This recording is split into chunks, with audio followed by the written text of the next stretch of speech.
Today I'm going to do a teardown on an early mp3 player that played from SD card or USB stick, and it has an FM tuner in it. This is an early one with built-in speakers and a rechargeable battery. Let's tear it down. I picked this thing up for a dime at the flea market. Basically, I think I paid $5 for it. And what it is it's a radio and an MP3 player. It's got a Safeway sticker on it. I wonder what that has to do with it. Maybe it was used as an internal music player in the store. Who knows? But anyway, it's got a display on it. It's got an FM radio. It's got a couple speakers on it. It will run off of 5 volts, and it also has a built-in battery. And I figured this thing might be kind of neat to tear down and see what makes it tick. Now, it has 2 built-in speakers, and I noticed it has a line button or line jack on the back. But it says, look for void if removed. That's not anything there. I thought that was a line output, but actually this is a line input. So if you plug something into this, there's no sound. It does not have an external or does not have a line output. It is strictly for use with the built-in speakers. If I turn the unit on with the switch on the back, it will turn on in radio mode. Mode. And I have a remote control for it as well. It uses the same remote control as some of my other MP3 players, so it's probably the same unit itself inside. It'll just cover the entire FM band. So here I've got it tuned into my MP3 player that broadcasts on 87.5, so I can play my royalty-free music through it. If you plug a USB or a full-size SD card, this USB is a 32 gig, and I've confirmed that it will work with a 64, but it didn't seem to do anything with a 128. It will start playing music. Now, it will play, the display goes to 9999, and this unit has many more tracks than 999. So I entered 2000 to start playing, and it started playing from track 2000, but they all show as 9999. I can't let this play for more than about 2 seconds because you know what will happen if I let the Beatles play for more than about that. This USB stick, I just put a bunch of music on for just testing this thing, but I think it would be cool to open this up and just see what exactly is inside this unit. So on the back there's 4 screws. Let's remove them.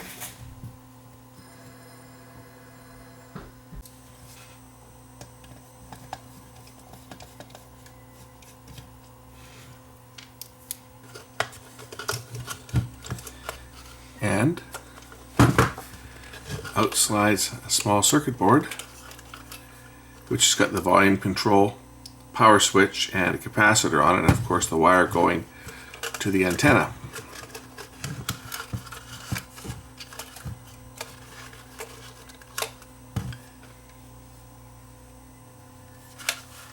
Now the front is attached differently. I don't see any screws on here. I get a sneaking suspicion that the front is probably just press fit in, and that's exactly what it is. I don't see anything to hold this in unless there's some screws beneath these, which doesn't feel like there is any. And there's not. So there's no screws there. Unless this thing's screwed on by some screws that go down through the unit here, which I don't see any. I see a battery stuck inside. And I see a baffle, but I don't see any screws. So it must just pop off the front here. And that's exactly what it is. They've just glued it in place. There we go.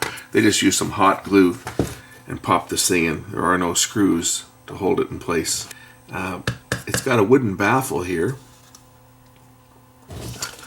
The battery is glued down to the top of this little box. So in order to get at that battery or change it or put a bigger one in, this is going to have to be removed, this baffle. I wonder what the best way to take that out would be. I wonder if it'll just pop out or whether they've actually glued that in place too.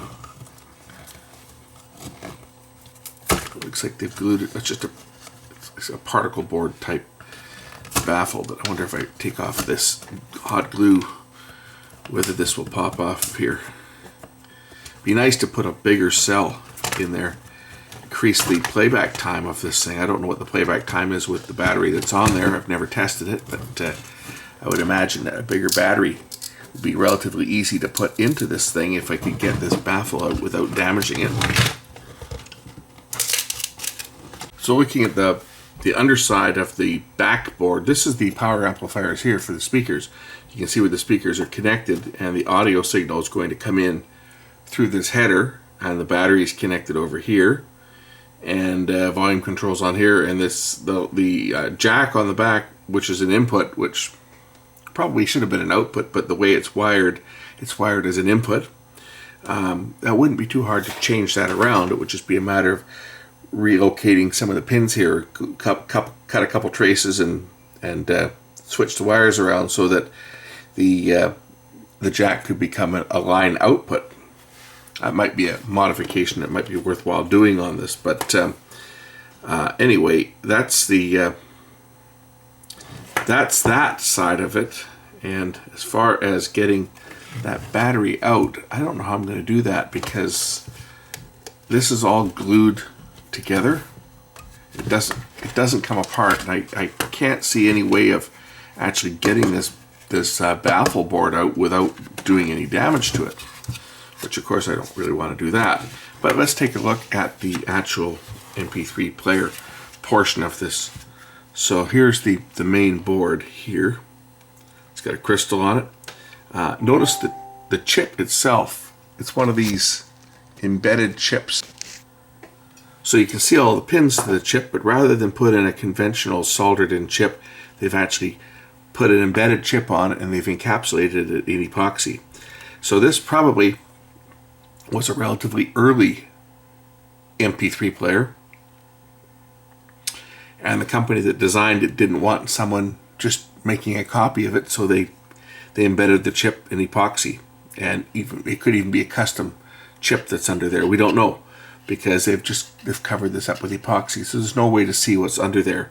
And sometimes they would just put a conventional chip and solder down a conventional chip and cover it with epoxy. But if you look at here, there's not even any indication that there has been any soldering done to this. So unless it's completely covered and we can't see it, it sure looks like this is they've taken the silicon die and they've attached it right to the board and put the bond wires directly to the circuit board and then covered it in epoxy. This is probably I'm guessing this is probably the radio tuner here.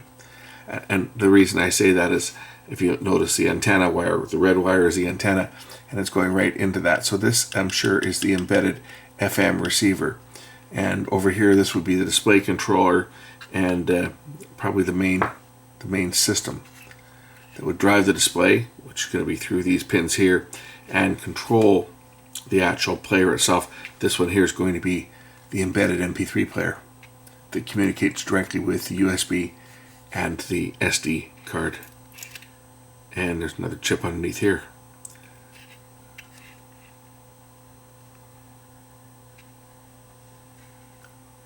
But there's not much to it, but it does do the job. It does work. And it does play. Now, the limitations to things like this is the way that it plays. There's basically two modes that these operate in. They operate in repeat one or repeat all. But there's no way, and you can of course enter the track number directly with the remote control, which I have a remote that will work it. But there's no random play. That's the downside. One of these things would be great if you had a random play function, and you could load your SD card with a bunch of, or your USB stick with a bunch of tracks, and just let it play, and it would play all day, and that would be really nice. But unfortunately, all of these units that I've ever found don't do that. They play in the order that the tracks were loaded. So how they work is, as you're dragging your MP3 files from your computer to your media that you're going to use, the order that you copy them in is the order that they're going to come up on the display and operate, which is kind of silly. So basically you're building a playlist by dragging tracks in and copying them in the order that you want to hear them. It would be nice if the unit had an option for a random playlist, but that's how these units operate. So the problem with that is, of course, if you go into your drive and you just pick a bunch of folders, because most of my music is in subfolders, so I just grab a whole bunch of subfolders at once and just drag them over and walk away. And the problem with that is they play in the order that they were copied, which is quite often alphabetically, if you're copying folders that are sorted alphabetically. Anyway, it is what it is, and that is, it's a basic little MP3 player with speakers, great for, you know, playing background music, and you can pop a USB stick in there and just leave it play, and it'll play all day. That's it. Thanks for watching, and we'll catch you in the next one real soon, and maybe we'll turn that input jack into an output jack, and we'll do a video on that. Thanks for watching.